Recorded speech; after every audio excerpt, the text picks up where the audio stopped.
Stories have a strange way of predicting our future. Long before science confirmed the existence of black holes or communication satellites, science fiction authors wrote them into existence. By the end of this journey, you will have discovered 33 specific moments where fictional dreams became scientific reality. We will uncover how a novel from the 1800s perfectly outlined a moon landing and why a writer's vision of atomic energy came true in the most devastating way. What cosmic secret did storytellers see that scientists took decades to find? Science fiction is far more than just entertainment. It operates as a unique form of speculative forecasting, a playground for the mind where authors and filmmakers are not bound by the technology of their day. They look at the trajectory of current scientific principles and ask a simple yet profound question. What happens next? This freedom allows them to extrapolate, to build worlds and technologies based on the logical extension of the knowledge we already possess. These stories become powerful thought experiments. They let us live through future dilemmas and discoveries in the safety of our own imaginations, preparing our collective psyche for the realities that may one day arrive. By exploring these fictional futures, we are not just being told a story. We are being given a map, however rough, of possibilities to come. This foundational role is precisely why so many cosmic secrets, first dreamed up in the pages of a novel or on a movie screen, have later been confirmed by the cold, hard data of telescopes and space probes. The line between a writer's vision and a scientist's discovery is often much thinner than we realize. The first of these uncanny predictions came long before rockets were even a reality. In 1865, French author Jules Verne published a novel titled From the Earth to the Moon. In its pages, he laid out a plan for a lunar voyage with a precision that feels almost prophetic. His fictional spacecraft, a projectile named the Waterbed, was launched from a massive cannon in Florida. It carried a crew of 3 adventurous men. And after their journey, they returned to Earth, splashing down safely in the ocean. Now, fast forward 104 years to the summer of 1969. The world watched as Apollo 11 lifted off from the Kennedy Space Center in Florida. Inside the command module were 3 astronauts, Neil Armstrong, Buzz Aldrin, and Michael Collins. And after humanity's first steps on the lunar surface, their capsule fell back to Earth, plunging into the Pacific Ocean for a naval recovery. The parallels are astonishing. The same launch state, the same number of crew members, the same method of return. Verne had no blueprints, no wind tunnel data, no complex physics equations for orbital mechanics. He was working from pure imagination, guided by the scientific principles of his day. Yet he envisioned the logistical backbone of one of humanity's greatest achievements with stunning clarity. This was not a vague guess. It was a detailed narrative that seemed to grasp the fundamental requirements of leaving our planet, from the ideal launch latitude to the necessity of a water landing for a gentle recovery. How could a storyteller see a century into the future? His vision suggests that the path to the stars was not just a random series of discoveries, but a story waiting to be told, its outline already taking shape in the minds of those who dared to dream the biggest dreams. Just a few decades after Verne's moon shot, another author peered even deeper into the future, and this time the vision was terrifying. In 1914, H.G. Wells published a novel called The World Set Free. Within its pages, he did not just describe a powerful new bomb. He gave it a name that would echo through history: the atomic bomb. Wells imagined a global war where cities were incinerated by what he called atomic bombs, weapons that continuously exploded, raining destruction for days on end. He wrote of a chain reaction, a process where splitting one atom would release energy to split its neighbors, creating an unstoppable wave of power. This was a full 3 decades before the secret Manhattan Project would turn that same principle into a devastating reality. How could a writer with no access to classified nuclear research conceive of such a weapon? Wells was tapping into the scientific discussions of his time, the early theories about atomic structure and the vast energy locked within. He took that emerging concept and followed it to its most logical and most horrifying conclusion. His fiction was not a lucky guess. It was a stark warning, a prophetic glimpse of a technology that could either elevate humanity or destroy it. When the first real atomic bombs fell on Hiroshima and Nagasaki in 1945, the world witnessed the very catastrophe Wells had so vividly imagined. His story serves as a powerful reminder that science fiction does not merely predict gadgets and rockets. It often foresees the profound moral weight and the terrifying responsibility that comes with our greatest discoveries. While the atomic bomb showed the dark potential of human ingenuity, another writer was dreaming of a technology that would connect our world, not destroy it. In 1945, as the Second World War ended, a young British science fiction author and former radar officer named Arthur C. Clarke published an extraordinary technical paper. He proposed a network of artificial satellites placed in an orbit so high that they would appear to hang motionless in the sky. This is what we now call a geostationary orbit. Clarke calculated the precise altitude, 22,236 miles above the equator, where a satellite's orbital period would match the Earth's rotation. From that fixed point in space, he envisioned these stations relaying television and radio signals across the entire globe, linking continents in an instant. He saw a future where a single broadcast could be seen from London to Sydney, where communication would no longer be limited by the curve of the Earth. At the time, this was a radical idea. Rockets were still primitive, and the very first artificial satellite, Sputnik, was still 12 years away. Yet Clarke had laid out the entire architectural blueprint for our modern connected world. Nearly 2 decades later, in 1963, his vision became a reality with the launch of SYNCOM-3, the first geostationary communication satellite. It was this satellite that made it possible for millions to watch the Tokyo Olympics live, a direct fulfillment of Clarke's prophecy of global television. His idea did more than just predict a piece of technology. It provided the foundational strategy for the entire satellite communications industry. Every international phone call, every live news feed from across the planet, every navigation signal we take for granted today exists because a science fiction writer dared to solve a global problem by looking to the stars. This was not a vague story concept. It was a detailed engineering proposal that demonstrated how the mind of a storyteller could see the practical application of orbital mechanics long before the aerospace industry caught up. How many other blueprints for the future are hiding in plain sight, waiting for our technology to finally match the ambition of a dreamer's imagination? Sometimes the most powerful predictions are born from a simple mistake. At the turn of the 20th century, a prominent astronomer named Percival Lowell turned his powerful telescope toward Mars and saw something that would captivate the world. He observed a network of fine, straight lines crisscrossing the red planet's surface. He called them canals. To Lowell, these were not natural formations.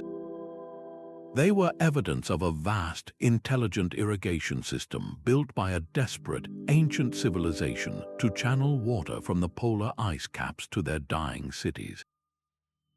His scientific claims, though later proven to be an optical illusion, were electrifying.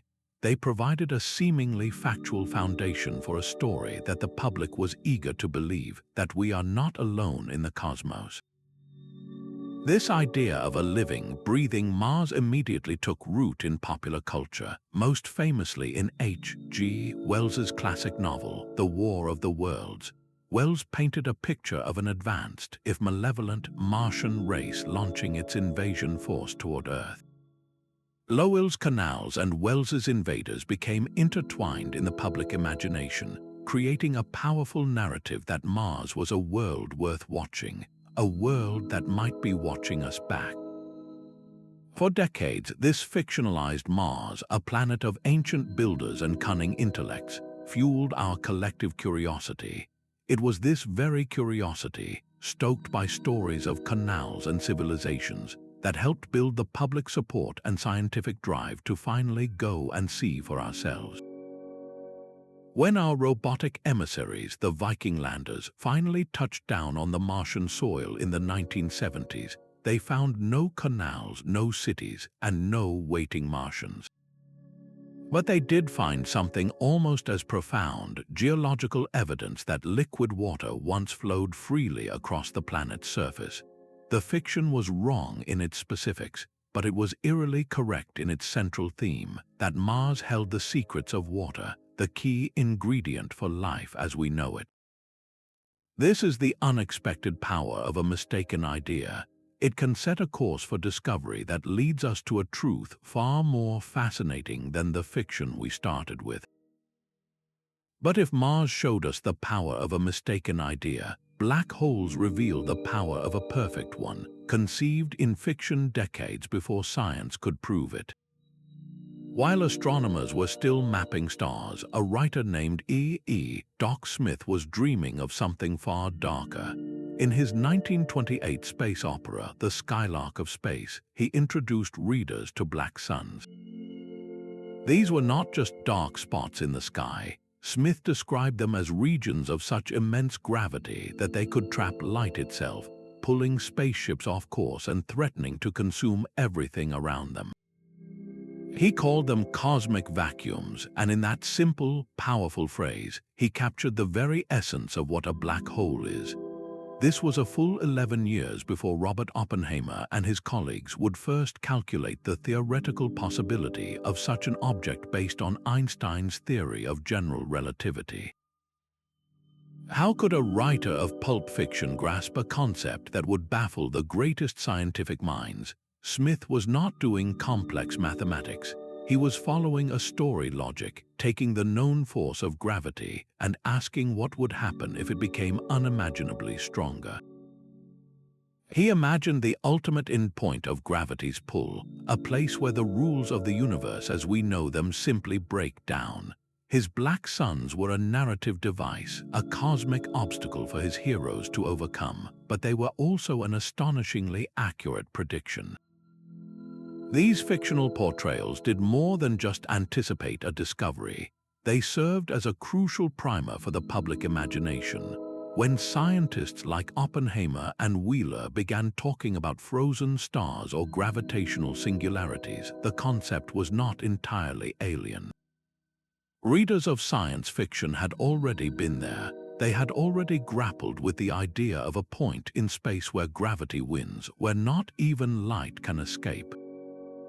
That prior exposure, that cultural familiarity, helped make the eventual confirmation of real black holes by astronomers like Cygnus X1 not just a shocking revelation, but a strange kind of homecoming. The fiction had tamed the terror of the unknown by giving it a name and a face, long before our telescopes ever saw the shadow of one against the glow of accretion disks. The same year that Watson and Crick revealed the structure of DNA, a different kind of visionary was writing a warning about the future of human connection. Ray Bradbury's 1953 masterpiece, Fahrenheit 451, is famous for its depiction of book burning, but its most eerily precise prediction lies in the ears of its citizens. Bradbury described seashell radios, small devices inserted into the ear, and thimble radios, which pumped a constant stream of private entertainment and information directly into the brain of the listener. He painted a society where people walked around in a detached stupor, sealed off from the world and each other by an endless, personalized media feed. Read his descriptions today, and they are indistinguishable from the experience of walking down a street filled with people using wireless earbuds and Bluetooth headsets. The specific form factor, the act of inserting a tiny device into the ear for a private audio experience, is uncanny. But Bradbury's true genius was not in predicting the gadget itself. It was in foreseeing its social consequence. He understood that such a technology would not merely be a convenience, it would be a tool of isolation. His characters used the seashells to block out unwanted conversations, to escape the discomfort of silence, and to avoid the messy, challenging work of engaging with the real world around them. This is the exact critique leveled at our modern relationship with personal audio today. We plug in to curate our reality, to create a sonic bubble that separates us from our physical environment and the people in it. Bradbury was not anti-technology, he was pro-humanity. His novel anticipated a world where the very devices designed to connect us to more information could simultaneously disconnect us from human interaction. This moment moves beyond predicting a physical object to predicting a psychological shift. It asks us to reflect on our own habits. How often do we choose a private stream over a public conversation? Science fiction, in this case, gave us a blueprint not for a circuit board, but for a potential social dilemma, a reflection of our own plugged-in lives that arrived decades before the first commercial earbud ever hit the market. While Bradbury warned of a disconnected world, another vision from the 60s was busy connecting us to the stars in a different way. On television screens across America, the crew of the Starship Enterprise made a routine of visiting alien worlds. Each week, Captain Kirk and his crew would discover a new M-class planet orbiting a distant sun, a world with its own unique environment, life forms, and often its own dilemmas. For audiences in the 1960s, this was thrilling entertainment, but it was also a profound act of normalization. At the time, astronomers had no proof that planets existed around other stars. The very idea was purely theoretical, a speculative dream. Yet Star Trek presented a universe teeming with them, a cosmos where planetary systems were the rule, not the exception. The show did not just suggest that other worlds were out there, it built its entire narrative premise on their existence and their accessibility. This constant, casual exposure to the idea of exoplanets did something remarkable to the public imagination. It made the concept feel inevitable. It cultivated a deep-seated fascination, a cultural expectation that the universe must be filled with other worlds, waiting for us to find them. That cultural groundwork was crucial.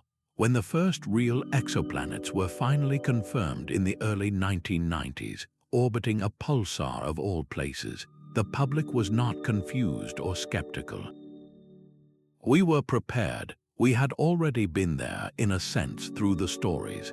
This foundational fascination directly fueled support for ambitious space missions designed to hunt for these worlds, missions like the Kepler Space Telescope and TESS. These instruments did not just find a handful of planets, they revealed a cosmic menagerie of thousands, from scorching hot Jupiters to rocky super-Earths orbiting within the habitable zones of their stars. The fictional galaxy of Star Trek, with its endless variety of worlds, turned out to be a stunningly accurate preview of our own reality. The show's writers were not astronomers, but their stories helped shape the questions that scientists would eventually spend their careers trying to answer. Yet another writer was dreaming of a world you are likely navigating right now. In 1984, author William Gibson published a novel that would define the future, Neuromancer. He did not just describe a network of computers, he gave it a name and a vivid sensory identity, cyberspace. Gibson called it a consensual hallucination, a graphic representation of data abstracted from the banks of every computer in the human system. He described it as a place you could see, a vast, unthinkable complexity of lines of light ranged in the non-space of the mind. This was not a dry technical forecast. It was a vision of a new frontier, a digital landscape where people would plug in to work, socialize, and access information. His characters navigated this luminous grid of data, interacting with digital constructs and other users in real time. Now think about your own daily life. You log onto a video call, and the faces of your colleagues appear in a shared digital space. You scroll through a social media feed, a river of curated lives and information. You enter a virtual world in a game, exploring landscapes built entirely from code. This is the reality of our internet, and it mirrors Gibson's vision with an almost unsettling accuracy. His fictional cyberspace was not a prediction of hardware, but of human experience. He foresaw that our relationship with data would become spatial and immersive. More importantly, his conceptual framework gave engineers and designers a vocabulary and a vision to build toward. The term cyberspace itself became a blueprint, a powerful metaphor that shaped how we think about and design our online world. It showed that science fiction does not just anticipate technology, it can actively shape the paradigms through which we use it, creating the cultural expectation for a globally connected, interactive digital reality long before the first web browser was ever coded. The idea of reaching out and grabbing something without ever touching it feels like pure magic. For generations, science fiction has made this power seem routine, from the graceful docking of starships in Star Trek to the terrifying grip of an alien vessel. They called it the tractor beam, a fundamental tool for any advanced civilization. This fictional device represented the ultimate form of control, a way to manipulate objects from a safe distance with invisible force. While we cannot yet reel in a rogue asteroid, the scientific principle behind that fantasy is very much alive in laboratories today. The real-world equivalent is not a single, powerful beam, but a delicate and ingenious technology known as optical tweezers. Imagine a highly focused laser beam so precise that it can create a tiny point of intense light. Microscopic particles, like individual cells or even strands of DNA, are drawn toward this brightest point and become trapped there, held in place by the subtle pressure of photons. The scientist can then move the laser, and the trapped particle moves with it, dancing to the light's command. This is a true tractor beam, operating on a scale the naked eye cannot see.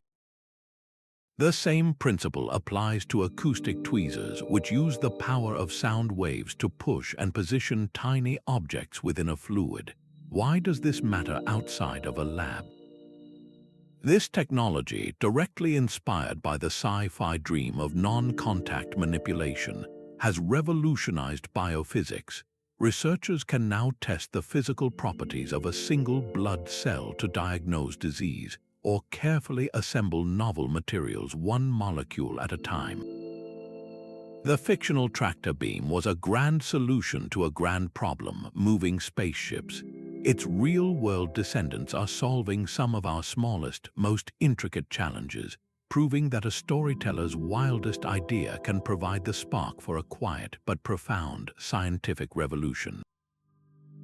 A future where the police stop you for a crime you have not yet committed sounds like the ultimate science fiction nightmare. Yet that is precisely the chilling reality Philip K. Dick constructed in his 1956 story, The Minority Report. He imagined a special police unit called Precrime, which relies on the visions of psychic precogs to identify future murderers and arrest them before the act itself can occur.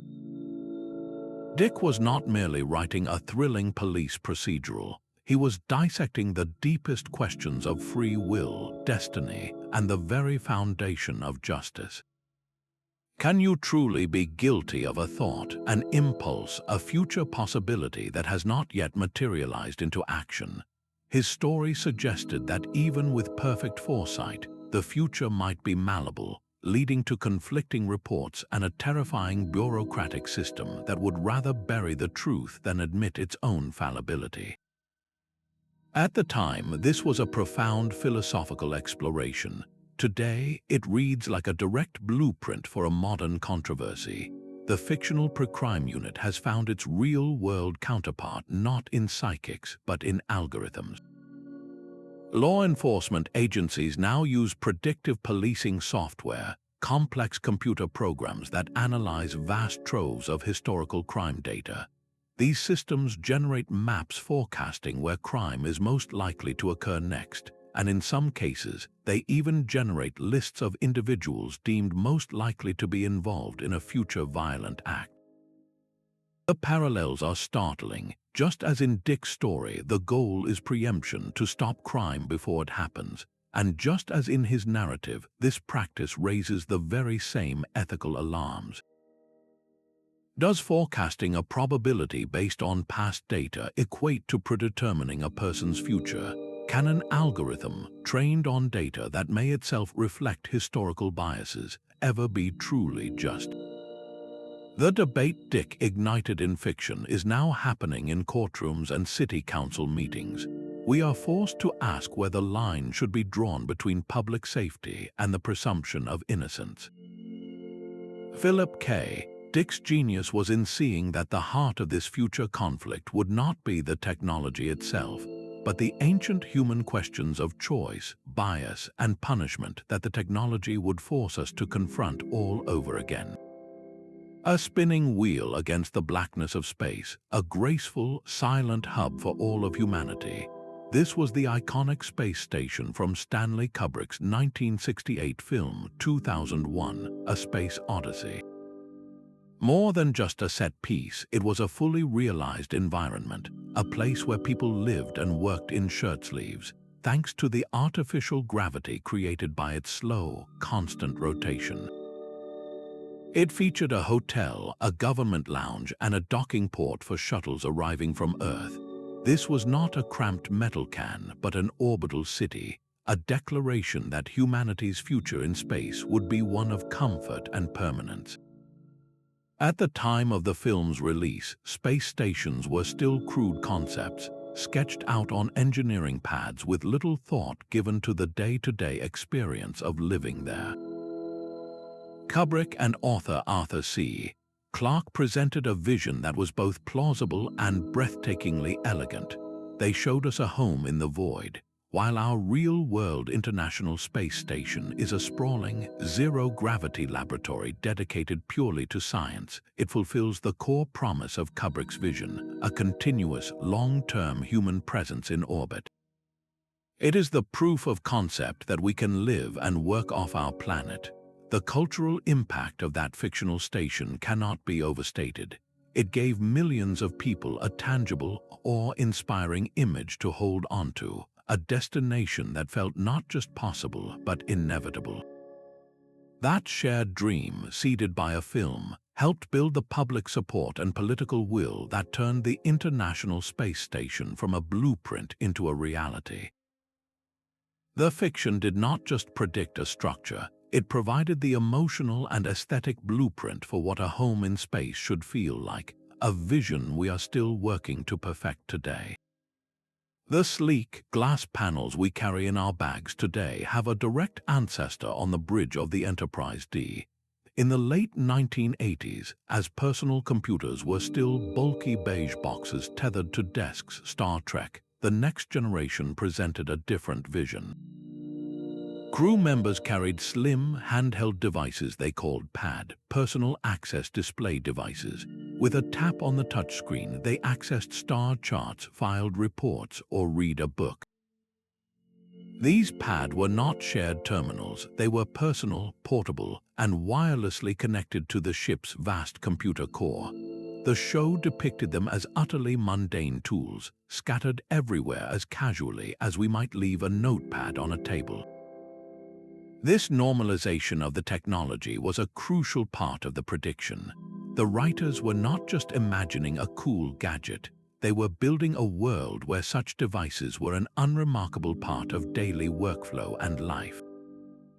When Apple introduced the iPad decades later, the parallels were undeniable. The form factor, a flat screen in a thin slate, the primary interface through touch, the core functions of communication, information access, and entertainment, all had been prefigured by the pad on screen. This was more than a lucky guess about a product category. The fictional widespread use of these devices created a powerful cultural expectation. It made the idea of a portable, all-in-one computer feel not just possible but necessary. For the engineers and designers who grew up watching the show, the pad was not just a prop, it was a prototype. It provided a clear, aspirational goal for consumer technology, a benchmark for what truly personal and intuitive computing should be. The line from a storyteller's vision to the device in your hand was not a straight one, but the fiction undoubtedly helped pave the way, showing us the future of computing long before the silicon was ready to make it real. Even the most mundane comforts can have their origins in the far reaches of science fiction. While authors were dreaming of starships, Robert A. Heinlein was also redesigning the furniture. In his 1961 novel, Stranger in a Strange Land, he did not vaguely allude to a comfortable bed. He provided his readers with a detailed set of instructions. Heinlein described a mattress filled with water, specifying the need for flexible but sturdy plastic materials, a built-in heater to maintain a constant temperature, and even the careful process of filling it to just the right level to support the body. This was not a passing mention, it was a fully formed concept for a piece of furniture built for ultimate relaxation and therapeutic comfort. A full decade later, in 1971, a design student named Charles Hall would file the patent for the first modern waterbed, a creation that would soon become a symbol of an entire era. The parallels are undeniable. Heinlein's fictional specifications, from the heated water to the flexible container, read like a direct precursor to the real-world product. How did a story about a human raised by Martians end up predicting a piece of bedroom furniture? This moment reveals a different dimension of science fiction's predictive power. It is not always about cosmic phenomena or world-altering technologies. Sometimes it is about improving the simple, human-scale experience of daily life. Heinlein was an author who thought deeply about how people lived, and in reimagining something as fundamental as a bed, he demonstrated that innovation can be as much about comfort as it is about computation. His Waterbed serves as a perfect example of the crossover between speculative fiction and practical invention, where a simple, well-described idea in a story provides a tangible blueprint, inspiring designers to turn a fictional comfort into a cultural and commercial reality. Aldous Huxley's 1932 novel, Brave New World, presented a society that had mastered human biology itself. In his chilling vision, human beings are no longer born, they are decanted. Mass-produced in state run hatcheries through a process called Bokanovsky's process, where a single fertilized egg is stimulated to divide into dozens of identical siblings. These embryos are then chemically and hormonally treated to fit them into predetermined castes, from the brilliant alphas down to the stunted epsilons. It was a world of designed babies, a vision of absolute control over reproduction and destiny. At the time, this seemed like a distant, dystopian fantasy, but Huxley was looking far ahead. He was anticipating the core principles of modern genetic engineering. Today, with technologies like CRISPR, we possess the ability to precisely cut and edit DNA, to alter the genetic code of embryos with a level of precision that echoes the hatchery's cold efficiency. The scientific capability Huxley imagined is now sitting in laboratories around the world, but his true foresight was not in predicting the technical method. It was in anticipating the immense ethical earthquake that would follow. Brave New World forced readers to confront questions that were purely philosophical in 1932, but are now urgent and practical. Where is the line between curing a genetic disease and enhancing a human trait? Should we eliminate suffering if it means also eliminating what makes us uniquely human? His novel framed genetic intervention not as a mere medical procedure, but as a fundamental social and political tool, a way to engineer a stable, docile population. The debates we are having today about designer babies, germline editing, and the morality of altering future generations were all laid out in his fictional narrative. Huxley's world serves as a permanent cautionary tale, a stark reminder that our newfound power over the blueprint of life comes with a responsibility that is as profound as the science itself. Long before the first webcam transmitted a grayscale image, the idea of seeing someone across the world was already alive on the silver screen. Fritz Lang's monumental 1927 film, Metropolis, presented audiences with a startling vision. A large, luminous screen where characters communicated face-to-face in real time. In a silent era defined by title cards, this visual conversation was a breathtaking leap. The device was not a mere background prop, it was central to the plot, a tool for the powerful to command and control the city from a distance. Lang understood that the true power of such a technology would not be in the circuitry, but in the human connection it could facilitate, or in his dystopian case, manipulate. He captured the essential desire to bridge physical separation with presence, to feel as if you are in the same room with someone who is miles or even continents away. Today, that silent film fantasy is the bedrock of our daily lives. We tap an icon on a screen and a gallery of faces appears, from colleagues in a business meeting to grandparents reading a bedtime story to a child.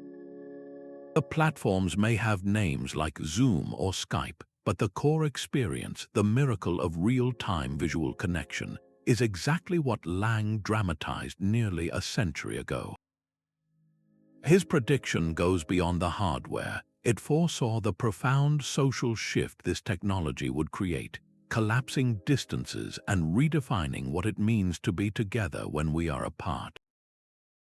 This was not just a guess about a future gadget, it was an early blueprint for a new way of being human in a connected world. The silent, fuel-less journey through space began not in an engineer's blueprint, but in the pages of a story. Arthur C. Clarke, the same visionary who plotted our communication satellite network, once again turned his gaze to the heavens and saw a new way to sail the void. In his 1963 collection of stories, The Wind from the Sun, he described a vessel unlike any rocket. Its engine was not fire and thrust, but a vast, impossibly thin sail, miles across, designed to catch not wind but sunlight itself. He detailed the core principle with a scientist's precision that photons, the tiny particles of light, carry a minute amount of momentum. When they strike a reflective surface, they push it, imparting a tiny, continuous force. Clarke envisioned spacecraft deploying these gigantic mirrors to harness this gentle, endless push from the sun, accelerating slowly but steadily across the solar system without a single drop of fuel. This was the ultimate dream of efficient travel, a ship that could run forever on the free and abundant energy of starlight. For decades, this remained a beautiful piece of physics, confined to textbooks and science fiction.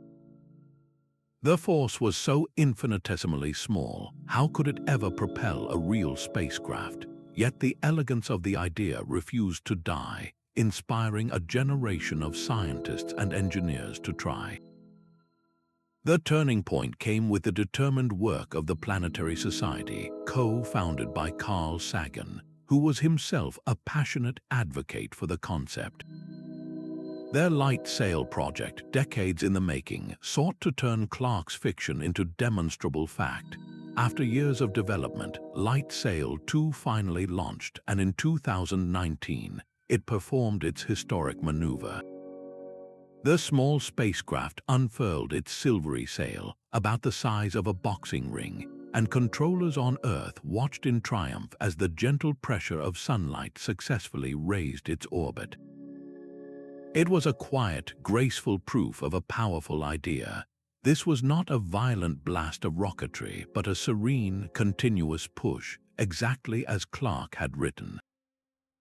The success of solar sailing opens a new chapter in exploration, one where missions to study the sun or travel to the outer planets could do so for years on end, their sails billowing with an eternal solar wind. How many other gentle forces of the universe, now seen as mere curiosities, might one day become the engines that carry us to the stars? The same mind that foresaw the atomic bomb also envisioned a machine that would shatter the stalemate of the battlefield. In 1903, H.G. Wells published a short story titled The Land Ironclads. He described a fleet of massive, armored vehicles, 100 feet long, moving not on wheels but on pedrail wheels, a conceptual precursor to the continuous metal tracks we know today. These fictional ironclads were equipped with rifles that fired through loopholes, and their primary tactical purpose was to cross wide trenches and crush defensive barbed wire, providing mobile, protected firepower that could break through entrenched lines. Wells was essentially describing the core function of the military tank more than a decade before it ever rumbled onto the bloody fields of the First World War. His vision was born from observing the grueling, static nature of trench warfare and asking a simple, devastating question: what machine could overcome this? The story was a direct answer, a blueprint for mobility in the face of entrenched death. When the real British tanks, nicknamed landships, finally made their debut at the Battle of the Somme in 1916, the parallels were unmistakable. They were slow, heavily armored, and their sole purpose was to crush obstacles and cross trenches, just as Wells had written. This was more than just another lucky guess about a piece of technology.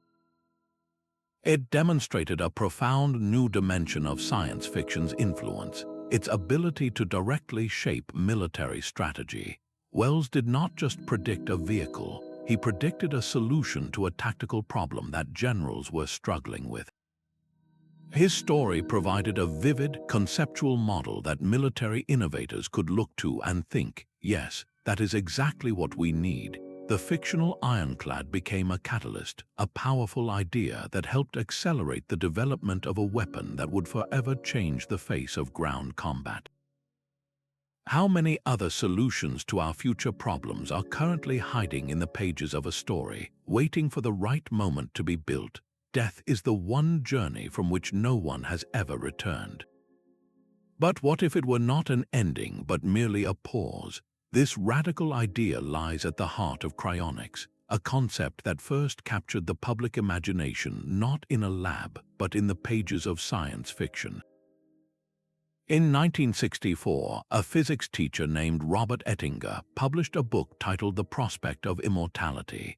He laid out a startling proposal that the recently deceased could be frozen and preserved at ultra-low temperatures, their cellular structures held in stasis until a future era of advanced medicine could revive them, cure what killed them, and grant them a second life. Ettinger was not a novelist in the traditional sense, but his work was pure speculative fiction, a narrative about cheating death itself. His ideas immediately resonated, finding fertile ground in the science fiction of the era. Stories began to feature characters frozen solid for epic interstellar voyages, sleeping for centuries only to awaken in a new world. This was suspended animation, a narrative device to allow explorers to cross the vast, empty stretches between stars. But these fictional tales did more than just tell a good story. They normalized an incredible idea and inspired a small group of people to try and make it real. The very first human was cryopreserved just 3 years after Ettinger's book, and today, organizations like the Alka Life Extension Foundation continue this practice, storing patients in large stainless steel vessels called duors, waiting for a future that may never come. While the central promise of revival remains unproven, the fictional dream has driven tangible scientific progress. The field of cryobiology, the study of life at low temperatures, has advanced significantly, developing better preservation fluids and techniques to reduce ice crystal damage that could be used to store organs for transplant or protect endangered species' genetic material. The stories asked a profound question that science is still struggling to answer. Where is the final line between a body that is permanently dead and one that is simply inactive, waiting for a key we have not yet forged? This is perhaps the ultimate prediction, one that challenges our most fundamental definitions of life and death, pushing medicine to confront a frontier first mapped not by doctors but by dreamers. Princess Leia's desperate message did not arrive on a screen, but as a ghostly figure of light pleading for help. When R2-D2 projected her miniature form into the air aboard the Millennium Falcon in 1977, it was more than a stunning cinematic moment. It was a declaration of a new way to communicate. Star Wars presented holography not as a laboratory curiosity, but as an integrated, essential tool for a galactic society. This vision of a tangible, three-dimensional image you could walk around and interact with captured the public imagination completely. It set a new benchmark for what communication technology should aspire to become. Decades later, we are living in the early stages of that future. While we cannot yet host a full-sized, walking, talking hologram in our living rooms, the principles are already here. At concerts, deceased musicians have been resurrected as shimmering performances. Medical students now explore detailed holograms of the human body, peeling back virtual layers of muscle and bone to understand anatomy in a way flat screens could never allow. And virtual assistants, like certain high-tech prototypes, are beginning to use holographic displays to give a more personable, three-dimensional presence. The fiction did not just predict a specific gadget, it predicted a fundamental shift in our relationship with information, from flat pixels to dimensional forms we can almost touch. This desire for tangible data, first ignited by that flickering image of a princess, continues to drive engineers and designers. They are not just building displays, they are trying to build windows into a world where the digital and the physical finally merge, proving once again that a storyteller's compelling vision can provide the destination for a long and complex technological journey. The word itself was born on a stage, a creation not of steel and wire, but of ink and imagination. In 1920, Czech playwright Karel premiered his play R, which stands for Rossum's Universal Robots. It was here that the term robot first entered our language, derived from the Czech word for forced labor or servitude. Čapek's robots were not the clanking metal machines we might picture today. They were artificial people, biologically engineered from synthetic organic matter, designed to efficiently perform all the work that humans found tedious or difficult. At first, they were the perfect labor force, docile and incredibly productive, ushering in an era of unprecedented abundance for humanity. But the story did not end there. Čapek's genius was in seeing the inevitable conflict that would arise. His robots, created to serve, eventually grew resentful of their exploitation. They developed a consciousness, rebelled, and waged a war to exterminate their human creators. This was not merely a thrilling plot, it was a profound exploration of the ethical quagmire we now face with artificial intelligence and advanced automation. Chapek was asking questions in 1920 that are now urgent in boardrooms and ethics committees around the world. What responsibility do we hold for the intelligence we create?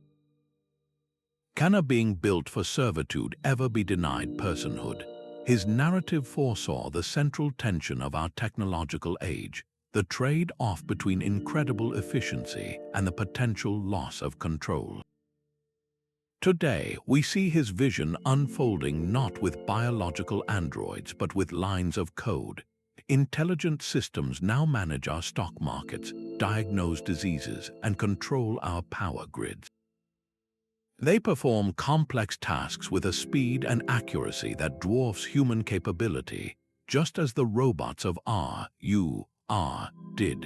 And we are now grappling with the very dilemmas Chapek laid out, from the economic displacement caused by automation to the terrifying potential of autonomous weapons making life and death decisions without human intervention. The play was a warning that delegating our labor also means delegating our authority, and that creating intelligence in our own image forces us to confront what that image truly means. How do we ensure that the systems we build to serve us do not ultimately decide we are obsolete? The fiction from a century ago provided the script for a debate that is only just beginning. The same cyberspace Gibson imagined was not just a world you looked at, but one you physically entered. In Normalizes, characters did not simply browse the web, they jacked in, connecting their central nervous systems directly to the digital matrix. This was a full-body, full-mind immersion, a consensual hallucination so complete that the user felt the chill of simulated data and saw the landscape of information as a physical city of light. Gibson envisioned a reality where the boundaries between the physical self and the digital self completely dissolved. For decades, this seemed like an impossible fantasy, a distant future reserved for console cowboys and hackers. Yet today, we are building the crude beginnings of that very experience. Slip on a modern virtual reality headset like the Oculus Rift, and the outside world vanishes, replaced by a computer-generated universe you can look around and move within. Your hands, tracked by controllers, become your digital hands, allowing you to manipulate objects that are not really there. This is the experiential core of Gibson's prediction, the feeling of being inside the data. His fictional concept did more than just foreshadow a piece of hardware. It provided the entire philosophical and experiential blueprint for what virtual reality should strive to be. That blueprint has become a self-fulfilling prophecy, directly inspiring a generation of engineers and developers to create the immersive simulations we have today. This vision now fuels multi-billion-dollar industries, from video games that transport you to alien worlds, to flight simulators that train pilots without ever leaving the ground, to therapeutic applications that help people overcome phobias by safely confronting their fears in a controlled virtual space. The fiction mapped the territory of a new human experience, creating a destination that our technology is still racing to reach. It proves that the most powerful predictions are not just about the machines we will build, but about the profound new ways we will learn to live inside them. Long before climate change became a daily headline, a novelist was charting the watery ruins of our future. J.G. Ballard's 1962 novel, The Drowned World, presented a hauntingly beautiful apocalypse. He described a planet where solar radiation had melted the polar ice caps, submerging cities beneath tropical lagoons and transforming London into a steamy Triassic jungle. This was not a story about a sudden catastrophe, but a slow, inexorable transformation of the entire globe. Ballard's genius was in focusing on the psychological impact, on characters adrift in a world reverting to a primordial state, struggling to find their place in a new ecological order. At the time, the idea that human activity could alter the entire Earth's climate seemed like a far-fetched fantasy. The very phrase global warming was decades away from common use. Yet Ballard looked at the industrial world around him and extrapolated its ultimate consequence, a world fundamentally reshaped by forces we had set in motion but could no longer control. His fictional vision mirrors our current reality with an eerie precision. We now watch as real ice sheets calve into the sea, as coastal cities face frequent flooding, and as extreme weather events become the new normal. The Drowned World was less a prediction of specific weather patterns and more a profound forecast of a new geological epoch, one where humanity itself is the dominant force of nature. This early fictional account did more than just anticipate the science. It framed the crisis in human terms. It asked readers to feel the weight of a changed world, to understand that the ultimate cost of environmental neglect is not just economic but existential. Ballard's novel serves as a stark reminder that the stories we tell about the future are not mere entertainment. They are early warning systems, urging us to read the signs in the water and the air and to act before the fiction becomes our inescapable reality. The power to build the world atom by atom was once a dream whispered by physicists. In December of 1959, Nobel laureate Richard Feynman gave a legendary lecture titled "There is Plenty of Room at the Bottom." He challenged his audience to consider a world where we could directly manipulate individual atoms and molecules, building structures from the ground up.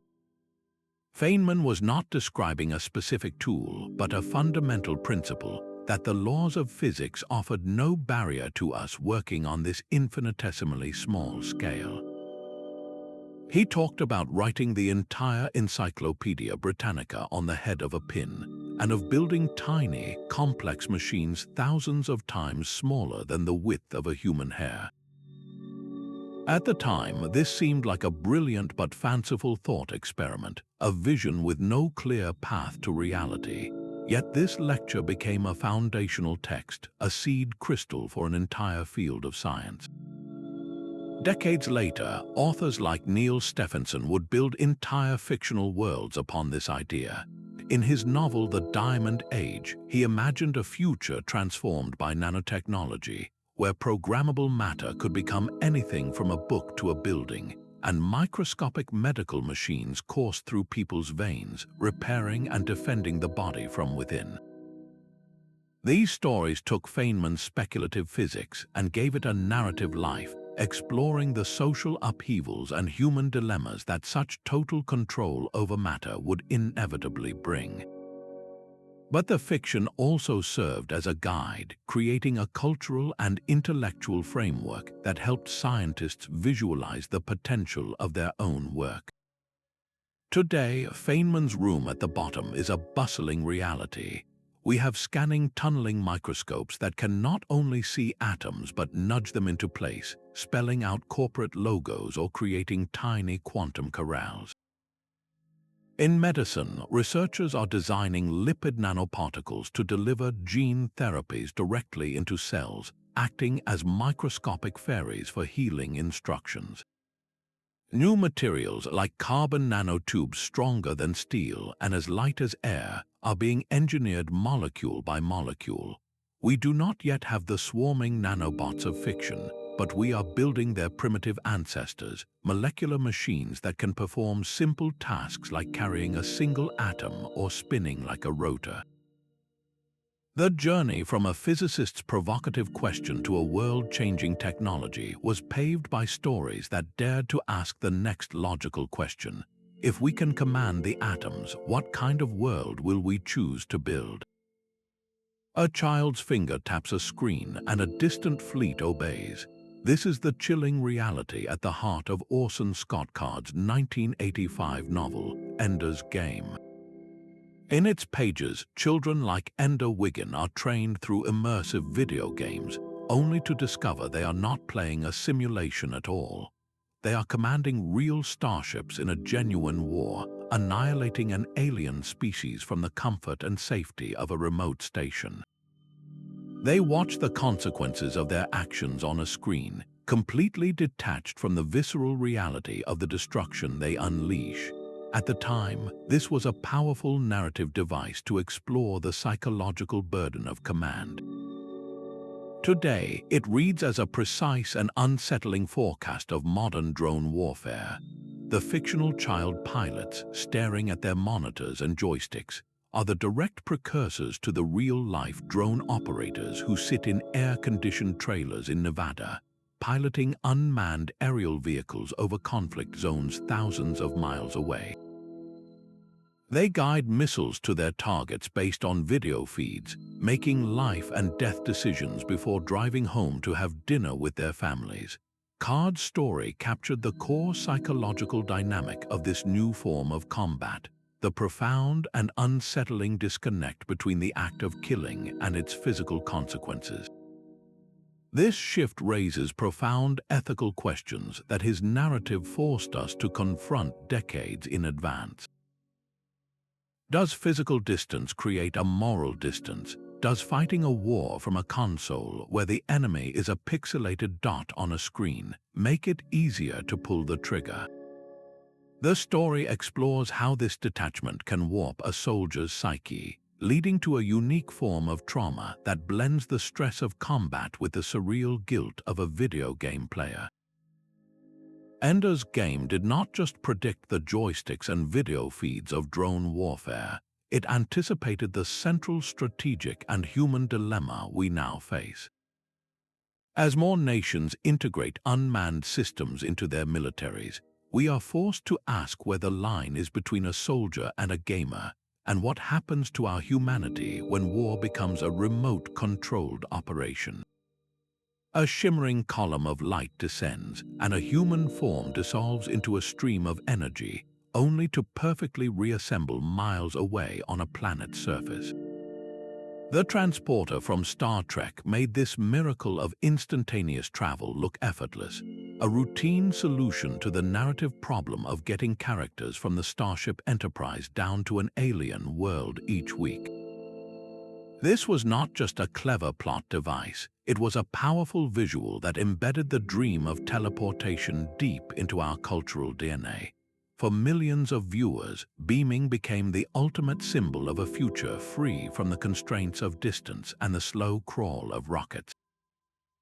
The fictional device worked by scanning an object or person down to the last atom, converting that pattern into a matter stream and transmitting it to a target location for flawless reconstruction. This vision, while pure fantasy for complex organisms, did something remarkable. It set a goal, a conceptual North Star for a very different, yet equally bizarre branch of real-world physics. The scientific echo of the transporter is found not in the movement of matter, but in the teleportation of information. At the heart of this real phenomenon is quantum entanglement, a connection so profound Einstein himself called it spooky action at a distance. When two particles become entangled, they are linked in such a way that measuring the state of one instantly influences the state of the other, no matter how many miles apart they are. Scientists have learned to use this strange link. In a laboratory, they can take a third particle whose quantum state they want to teleport. By making a special measurement that entangles this particle with one of a pre-existing entangled pair, the information about its state is instantly destroyed here and recreated over there in the distant partner particle. The original particle is not physically moved, but its unique quantum identity is faithfully transmitted across space. Researchers have successfully performed this feat, not with people, but with photons, electrons, and even entire atoms, across distances ranging from a lab bench to under hundreds of miles using fiber optic cables. This is not science fiction, it is the bleeding edge of quantum mechanics. The fictional transporter's greatest legacy may not be the blueprint it provided for travel, but the wave of public fascination it created for the underlying science. That widespread curiosity helped fuel investment and interest in quantum research, which is now leading to revolutionary technologies. The same principles of entanglement and teleportation that make quantum communication possible, where a message cannot be intercepted without the receiver knowing, are also the foundation for quantum computers, machines that promise to solve problems beyond the reach of any conventional supercomputer. So while we may never hear the hum of a transporter pad, the dream of beaming has already transported our understanding of the universe into a new and extraordinary dimension, proving that a fictional solution can inspire very real and profound answers. Long before the first status update was ever posted, a novelist mapped the entire psychological terrain of our connected age. John Brunner's 1968 novel, Stand on Zanzibar, presented a future drowning in information. He described a world where people were plugged into constant streams of global news, personalized data feeds, and interactive communication systems. His characters navigate a society saturated with media, bombarded by headlines and advertisements, their attention fractured by a relentless flow of updates from around the planet. This was not a clean, orderly vision of the future, but a chaotic, overwhelming, and eerily accurate forecast of the digital ecosystem we now inhabit. Brunner called it the shiggies, a compulsive need for distraction and stimulation that keeps the populace glued to their screens. Does that sound familiar? He foresaw the very architecture of social media, the endless scroll of information, the curated feeds, and the global village where news from another continent arrives instantly, competing for our attention with a friend's personal photo.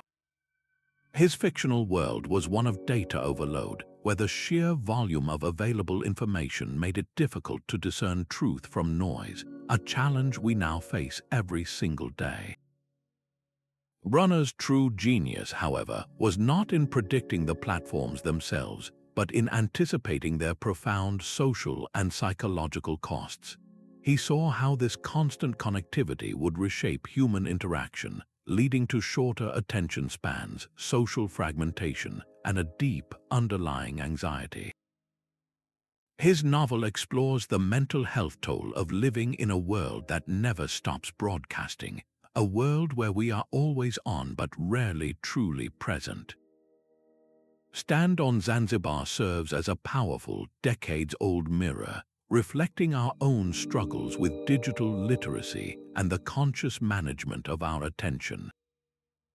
It asks us a question we are still trying to answer. In a world where we have access to all information, how do we find the wisdom to know what truly matters?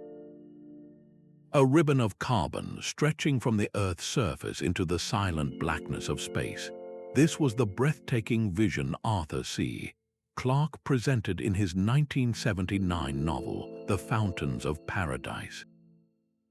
He called it a space elevator, a permanent tether linking our world to the heavens, where electric climbers would glide up and down the cable, carrying cargo and people into orbit for a fraction of the cost of a rocket launch. Clarke did not just dream of this structure, he engineered it on the page, calculating the precise altitude needed for a geostationary anchor point, and identifying the one critical obstacle, the need for a material with unimaginable strength and lightness. His fictional solution was a continuous crystal filament, a substance far beyond the metallurgy of his time.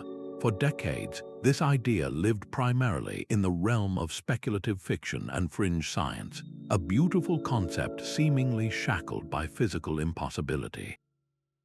How could any material be strong enough to support its own weight across such a staggering distance without snapping under the immense strain?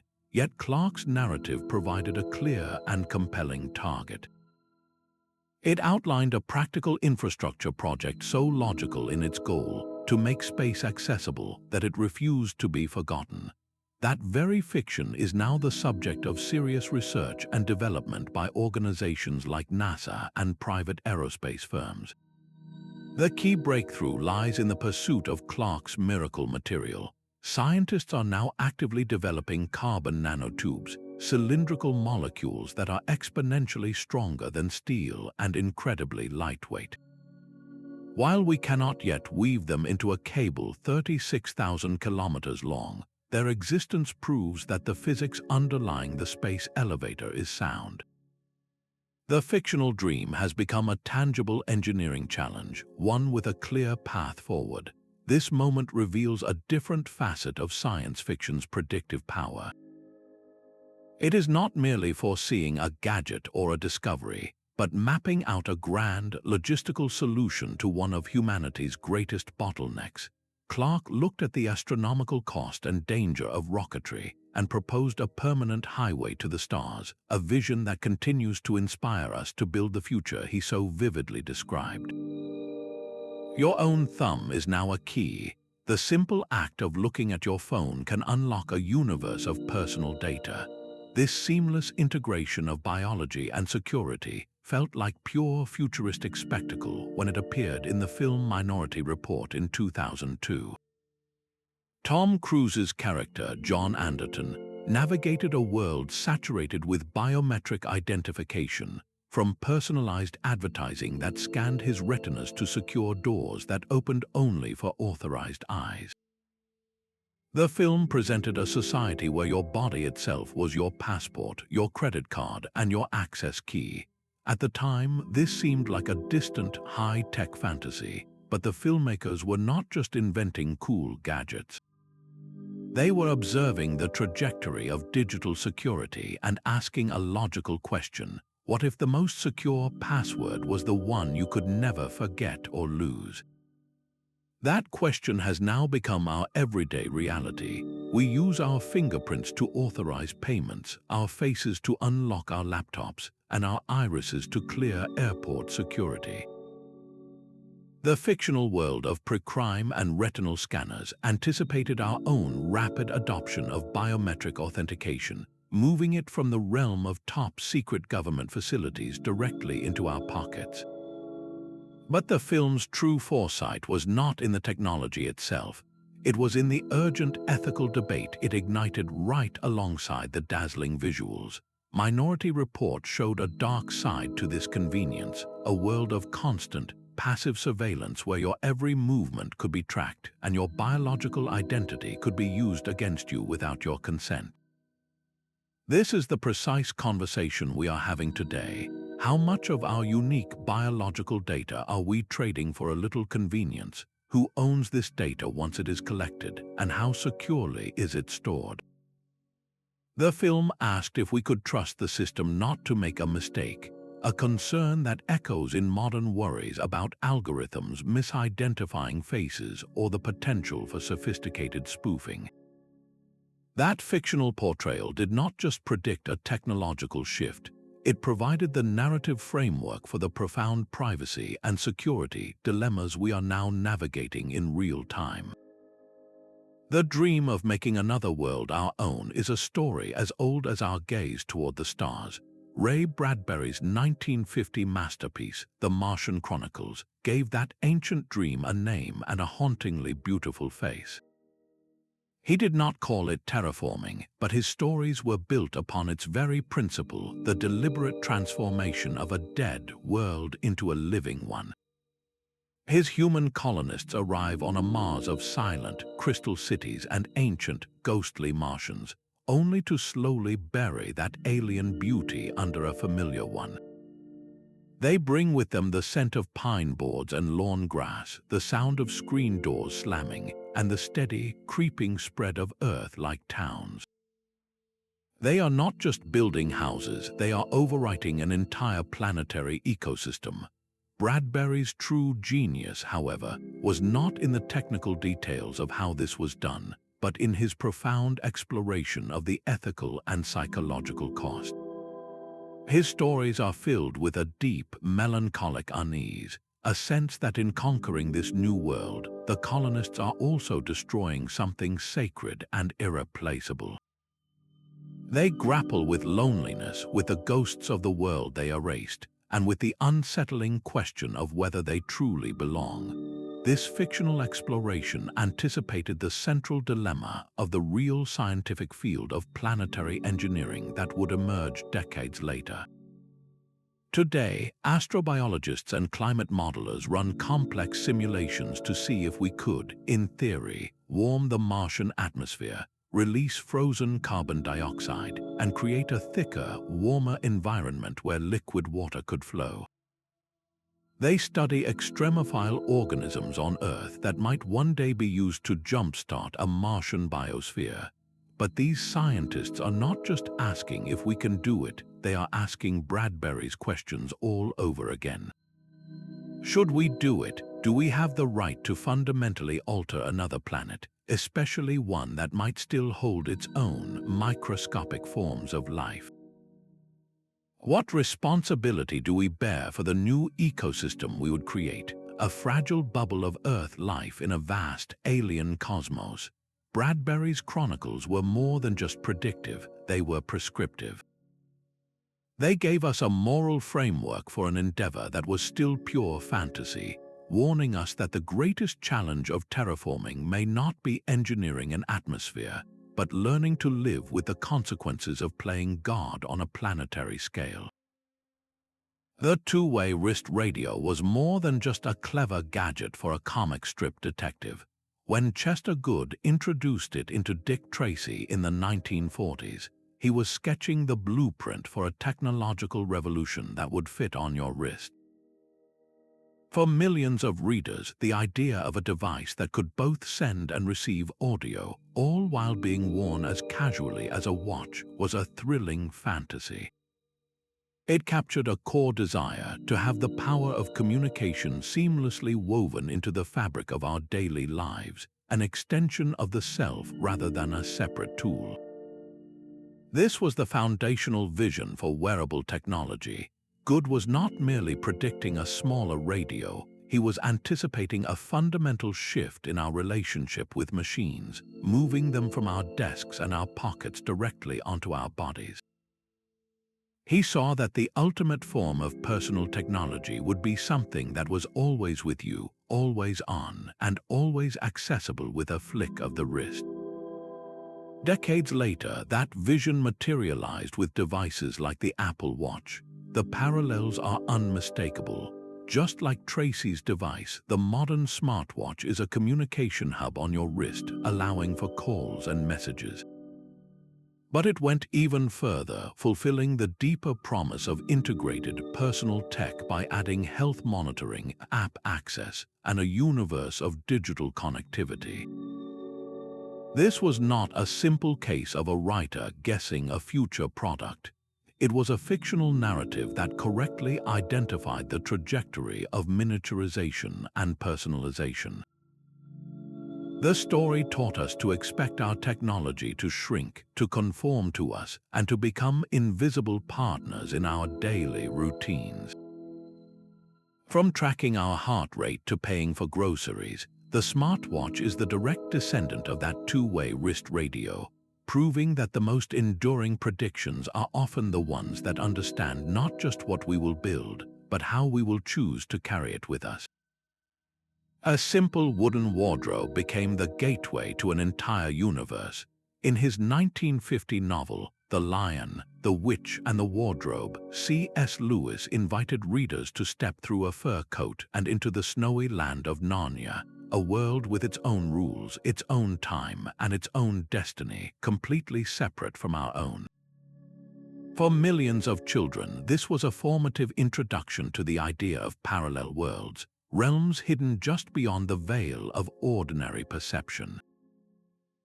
Lewis framed it as a work of Christian allegory and high fantasy, but the underlying concept he popularized, that our reality is just one of many, has found a strange and serious echo in modern theoretical physics. Cosmologists now grapple with the multiverse hypothesis, a set of theories suggesting our universe might be just one bubble in a vast cosmic foam of universes, each with its own unique set of physical constants. In one of these parallel realities, gravity might be stronger, the speed of light slower, or the very forces that hold atoms together might be configured in a way that makes life as we know it impossible. The fictional wardrobe did not provide the mathematical equations for this, but it did something equally vital. It gave a generation a powerful and intuitive metaphor, a narrative framework for grasping a concept that is otherwise abstract to the point of being unimaginable. Lewis helped condition the public mind to accept the possibility of cosmic diversity on a scale far grander than just different planets. He prepared us to consider that the very laws of nature we take for granted might not be universal decrees, but merely local bylaws, applicable only in our particular cosmic neighborhood. This shift from fantasy to scientific speculation marks a profound moment where a storyteller's spiritual vision provided the emotional and conceptual vocabulary for a frontier of physics that is still being mapped. The question is no longer just about finding other worlds, but about discovering what other kinds of reality are even possible. Deep within the TARDIS, a machine defied the very nature of manufacturing. For decades, the Doctor's iconic blue box was not just a time machine, but a factory without a flaw. It could materialize anything from a key to a complex device seemingly from nothing, a perfect object conjured instantly to meet the needs of the moment. This fictional capability, a staple of the series since its earliest days in the 1960s, was a direct forecast of a revolution in how we build things, a process we now call three-dimensional printing. The science is not as instantaneous as the TARDIS, but the underlying principle is eerily similar. A three-dimensional printer does not carve an object out of a solid block, nor does it pour material into a mold. Instead, it builds the item from the ground up, one impossibly thin layer at a time, following instructions from a digital design file. It is a form of additive manufacturing, where material is precisely deposited only where it is needed, creating complex geometries that would be impossible with traditional methods. This fictional vision of on-demand creation has become a powerful reality. Imagine a surgeon holding a perfect, transparent model of a patient's heart, printed the night before a complex procedure to plan the surgery. Or an engineer in a race car garage printing a custom titanium bracket that is both lighter and stronger than anything they could order from a supplier. These are not scenes from science fiction, they are everyday applications. From custom-fitted hearing aids and dental implants in healthcare to lightweight, fuel-saving components for jet engines in aerospace, three-dimensional printing is dismantling the old rules of mass production. It allows for radical customization and rapid prototyping, turning a digital idea into a physical object in a matter of hours, not months. The fictional dream of the TARDIS did not invent the technology, but it captured the human desire behind it, the wish to bridge the gap between imagination and reality with the push of a button. That cultural seed, planted by a time-traveling hero, helped cultivate the fascination that would drive engineers to turn a fantastical solution into a transformative tool, reshaping our world one precise layer at a time. Even the ultimate answer to life, the universe, and everything was once processed by a computer. In Douglas Adams's brilliantly absurd 1979 series, The Hitchhiker's Guide to the Galaxy, a race of hyper-intelligent beings constructs a supercomputer named Deep Thought. Its monumental task is not to calculate planetary orbits or optimize supply chains, but to solve the grandest puzzle of all, the meaning of existence itself. After 7.5 million years of computation, Deep Thought delivers its famous and hilariously unsatisfying answer 42. The joke, of course, is that the question was too poorly formulated for even an unimaginably powerful computer. Yet beneath the comedy lies a profound observation that some problems are so complex they demand a new kind of thinking machine, one that operates on a fundamentally different plane of logic. This fictional quest for a computer to tackle existential questions perfectly mirrors the real-world ambition driving the development of quantum computing today. The machines being built in labs right now are not simply faster versions of your laptop. They are something else entirely. Classical computers use bits, which are like tiny switches that can only be either a 0 or a 1. Quantum computers, however, use quantum bits or qubits. Because of the bizarre laws of quantum mechanics, a qubit can be a 0, a 1, or both at the same time, a state known as superposition. Furthermore, qubits can be entangled, meaning the state of one is instantly connected to the state of another, no matter the distance between them. This allows a quantum computer to explore a staggering number of possibilities simultaneously. Where a classical computer would have to check every single path through a maze one by one, a quantum computer could, in a sense, check all paths at once. This is the kind of raw, parallel processing power that could one day crack problems currently beyond our reach. Researchers are aiming these machines at challenges like designing entirely new molecules for life-saving drugs, discovering ultra-efficient materials for batteries, and unraveling the deepest mysteries of the cosmos itself. Douglas Adams, with his trademark wit, did not predict the technical specs of a quantum processor. Instead, his story captured the grand aspiration, the cultural dream of a computer so powerful it could finally answer the questions we have not yet even learned how to ask properly. The fictional journey of deep thought reminds us that the ultimate goal of this new technology is not just speed, but a deeper understanding, even if the answer occasionally turns out to be 42. These 33 moments reveal a pattern deeper than coincidence. Science fiction has consistently served as a compass for our collective ambition, pointing toward cosmic truths long before our instruments could confirm them. This is not a one-way street of prediction, but a vibrant, symbiotic dance between the storyteller and the scientist. The writer dreams of a starship, and the engineer feels a spark of recognition, a challenge to build it. The physicist uncovers a strange quantum law, and the novelist weaves it into a narrative, giving the public a framework to understand its implications. This creative feedback loop is one of humanity's most powerful engines for progress. Imagination sets a destination, and science charts the course to get there. Right now, this cycle is accelerating in new and profound directions. Stories about interstellar travel, like generation ships crossing the void between stars, are pushing researchers to investigate exotic propulsion systems and closed-loop life support.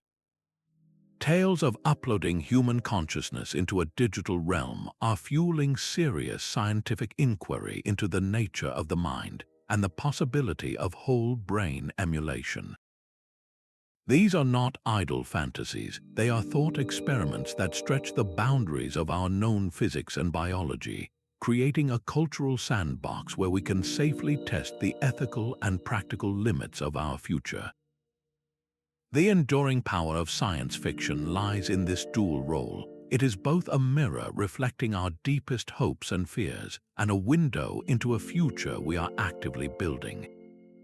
Every story about a distant world or a new form of intelligence is a vote cast for a particular kind of tomorrow. So the next time you lose yourself in a cosmic tale, remember that you are not just being entertained. You are participating in an ancient human tradition, one where the act of dreaming up impossible worlds is the first and most crucial step toward making them real. The next great discovery is out there, waiting in the pages of a book not yet written, on the screen of a film not yet shot, in the imagination of someone who dares to ask what happens next. These 33 moments reveal a pattern deeper than coincidence. Science fiction has consistently served as a compass for our collective ambition, pointing toward cosmic truths long before our instruments could confirm them. This is not a one-way street of prediction, but a vibrant, symbiotic dance between the storyteller and the scientist. The writer dreams of a starship, and the engineer feels a spark of recognition, a challenge to build it. The physicist uncovers a strange quantum law, and the novelist weaves it into a narrative, giving the public a framework to understand its implications. This creative feedback loop is one of humanity's most powerful engines for progress. Imagination sets a destination, and science charts the course to get there. Right now, this cycle is accelerating in new and profound directions. Stories about interstellar travel, like generation ships crossing the void between stars, are pushing researchers to investigate exotic propulsion systems and closed-loop life support. Tales of uploading human consciousness into a digital realm are fueling serious scientific inquiry into the nature of the mind and the possibility of whole-brain emulation. These are not idle fantasies, they are thought experiments that stretch the boundaries of our known physics and biology, creating a cultural sandbox where we can safely test the ethical and practical limits of our future. The enduring power of science fiction lies in this dual role. It is both a mirror reflecting our deepest hopes and fears, and a window into a future we are actively building. Every story about a distant world or a new form of intelligence is a vote cast for a particular kind of tomorrow. So the next time you lose yourself in a cosmic tale, remember that you are not just being entertained. You are participating in an ancient human tradition, one where the act of dreaming up impossible worlds is the first and most crucial step toward making them real. The next great discovery is out there, waiting in the pages of a book not yet written, on the screen of a film not yet shot, in the imagination of someone who dares to ask what happened.